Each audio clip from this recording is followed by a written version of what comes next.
Kartu kredit, sebuah inovasi yang telah mengubah cara kita bertransaksi. Namun, di balik kemudahan yang ditawarkan kartu kredit, tersimpan juga suatu risiko yang cukup besar, baik bagi individu maupun lembaga keuangan. Pernahkah Anda bertanya-tanya, gimana sih cara perusahaan kartu kredit memutuskan siapa yang layak mendapatkan peminjaman dan siapa yang tidak layak? Di balik setiap persetujuan atau penolakan, terdapat suatu proses kompleks yang melibatkan analisis data yang sangat besar. Tetapi, banyak juga loh individu-individu yang mengalami kesulitan dalam mengakses layanan kredit karena kurangnya atau tidak mempunyai riwayat kredit. Ini bukan hanya suatu ketidaknyamanan yang dirasakan oleh individu-individu tersebut, tapi juga dirasakan oleh para pemberi kredit.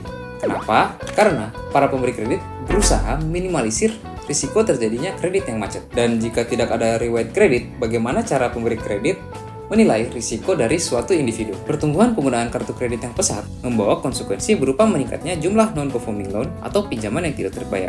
NPL kartu kredit menjadi masalah serius bagi industri perbankan. Berdasarkan data Otoritas Jasa Keuangan atau OJK, nilai total kredit macet atau NPL yang wajib dibayar oleh UMKM hingga bulan April 2024 mencapai 62,23 triliun rupiah. Mengutip dari sumber yang sama, jumlah nilai kredit macet dari pinjaman online atau pinjol pada bulan Mei 2024 bernilai 1,88 triliun rupiah, lebih dari 2 kali lipat jumlahnya pada bulan yang sama di tahun 2022. Nah, untuk mengatasi masalah-masalah tersebut, kami dari tim Halorek yang beranggotakan saya sendiri, Nova Lefbau, Dwi Anggara Najon Sugana, dan Muhammad Ataulunuha berambisi untuk membangun suatu model prediksi yang diharapkan dapat membantu perusahaan kredit dalam mengambil keputusan yang tentunya lebih baik tanpa harus bergantung pada data riwayat kredit. Penasaran kan gimana caranya? Yuk kita bahas lebih dalam.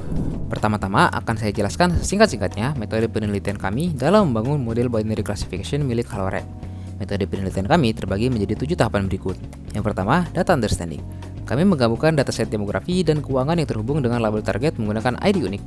Tujuannya untuk membuat dataset lengkap yang siap digunakan untuk melatih model prediksi. Selanjutnya, kami melakukan eksplorasi data analisis. Kami menganalisis data untuk memahami distribusi, outlier, dan hubungan antar fitur. Tujuannya yaitu memilih fitur dan model yang tepat serta memahami karakteristik data. Tahap ketiga adalah pemisahan data latih dan data uji. Data kami bagi menjadi 80% untuk pelatihan dan 20% untuk pengujian. Tujuannya untuk mengevaluasi model secara objektif dengan memisahkan data uji agar tidak terlibat dalam tahap selanjutnya, yaitu tahap pra-pemrosesan data. Data latih diimputasi, diskalakan, dan di-encoding menggunakan pipeline scikit-learn. Tujuannya untuk mempersiapkan data agar sesuai untuk model machine learning tanpa data leakage. Tahap kelima adalah seleksi fitur. Kami memilih fitur yang relevan dan menghapus yang redundan, menggunakan korelasi Pearson, VIF, dan uji chi-square. Tujuannya untuk meningkatkan kinerja dan interpretabilitas model. Tahap keenam adalah pemilihan model. Kami melatih 7 model classifier dan memilih satu model yang terbaik. Model yang kami latih yaitu Decision Tree, K-Nearest Neighbor, Gaussian If Bayes, Rainforest, XGBoost, Extractress, dan Gradient Boosting Classifier. Kami memilih berdasarkan pada kebutuhan untuk menangani data target yang imbalance dan kompleksitas dataset. Tahap terakhir adalah evaluasi model. Kami menggunakan skor AUC sebagai metrik utama untuk menangani ketidakseimbangan kelas.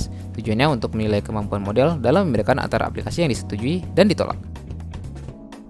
Setelah mendapatkan hasil penelitian, kami menarik kesimpulan bahwa dari 7 model yang kami latih, kami berhasil mengembangkan model prediksi yang handal menggunakan algoritma Extractress Classifier. Model ini menunjukkan kinerja yang sangat baik dengan nilai AUC sebesar 0,88798, tertinggi dibanding model-model yang lain. Melalui seleksi fitur yang cermat, 8 faktor kunci yang signifikan berhasil diidentifikasi. Sementara fitur yang tidak relevan atau diskriminatif seperti gender dihapus untuk meningkatkan fairness. Dengan demikian, model ini tidak hanya meningkatkan efisiensi proses evaluasi kredit, tetapi juga memastikan bahwa keputusan kredit diberikan secara adil dan objektif. Nah, selanjutnya ini nih yang ditunggu-tunggu, yaitu demo dari model prediksi milik Halorek. Kami mengimplementasikan model kami dalam bentuk aplikasi web yang user-friendly untuk meningkatkan efisiensi dan memberikan kontribusi penting dalam modernisasi proses penilaian kredit. Dalam halaman modelnya sendiri, terdapat beberapa baris yang harus diisi dengan data milik nasabah, seperti pendapatan tahunan, jumlah hari lama bekerja, jumlah anggota keluarga, dan lain-lain. Jika pengguna tidak mengerti apa yang harus diisi, terdapat panduan di samping judul baris untuk membantu pengguna. Jika sudah selesai mengisi form, proses prediksi bisa langsung dimulai dan menghasilkan output dalam waktu yang cepat. Dengan ini, Anda siap untuk menjelajahi solusi inovatif dalam persetujuan kredit. Itulah Halorek, revolusi dalam persetujuan kredit.